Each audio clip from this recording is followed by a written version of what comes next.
तो hello hi सांग मैंने समस्त को वेलकम करुँची मोर आज आउ गोटे मिनी ब्लॉग को। तो समस्त को फास्ट हापी मकर संक्रांति।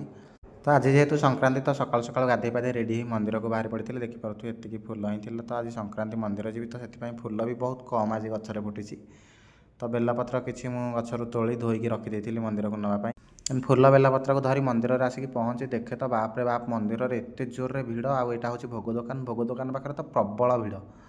तो मंदिर में आग को देखी मंदिर में बहुत भिड़। तो मु पाखापाखि 2 वर्ष है ये रही आउ मंदिर को प्राय सब सोमवार संक्रांति आसे केवे आज पर्यटन एत भिड़ देखी नी भाई।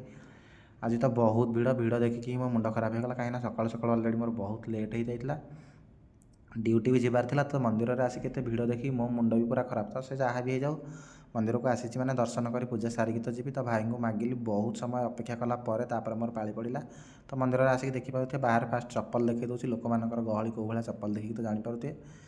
तो तापर बहुत भिड़ थिला। तो लेडीज मानकर पूरा लंबा लाइन मंदिर भीतर तो मंदिर बाहर को। तो पुओ पिला लाइन में बहुत कम लोक थे। तो से पुओ पिला लाइन में ठिया मोर जल्दी जल्दी पाली पड़ जाता। तो देखिपे ठाकुर दर्शन पूरा बढ़िया से दर्शन कली पूजा सारिकी मंदिर में जेहेतु शिव मंदिर में पूजा सारी किसी समय बसवा कथा। तो मंदिर में पूजा सारिकी आसिक मंदिर भितर बसी माँ पार्वती माँ मंदिर सामने ये बसती टे समय जिते लेट है बसिक तो टे जावाक पड़े। तो पार्वती माँ मंदिर पाखे बसती देखिपे मंदिर भितर कि गहली लोक मानकर बहुत गहली। मुझे कभी भाभी नी आज मोर पाली पड़ो बोली। तो मन मन प्रभु को डाकुली प्रभु मोर जेहेतु ड्यूटी लेट हो गला तो मोर दर्शन कर पूजा करमती आप लेट न करेंगे। तो प्रभु मो डाक एत जल्दी शुणिदेवे बोली भाभी नी। तो मुझे देखे तो लेडीज और जेन्ट्स दुईटा जाक अलग लाइन।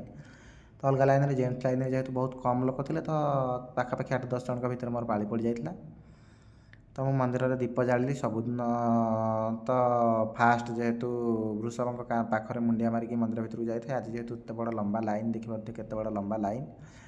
तो फास्ट मो लाइन ठिया हो पूजा करदेकी आसला तापर बाहर आसिकी मंदिर परिक्रमा कली चारि पाखरे पार्श्व देवादेवी को प्रणाम कली। प्रणाम करी एबे मु बाहर की पलि आसिले ड्यूटी जी अलरेडी बहुत लेट हो सारा। तो मंदिर बाहर बेलू भाई 10:45 हो 10टार मो ड्यूटी।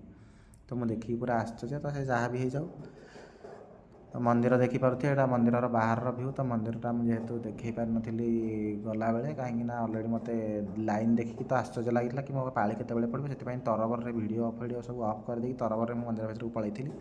से जहाँ भी जाए भिडियो बहुत बढ़िया से दर्शन है ठाकुर कृपार।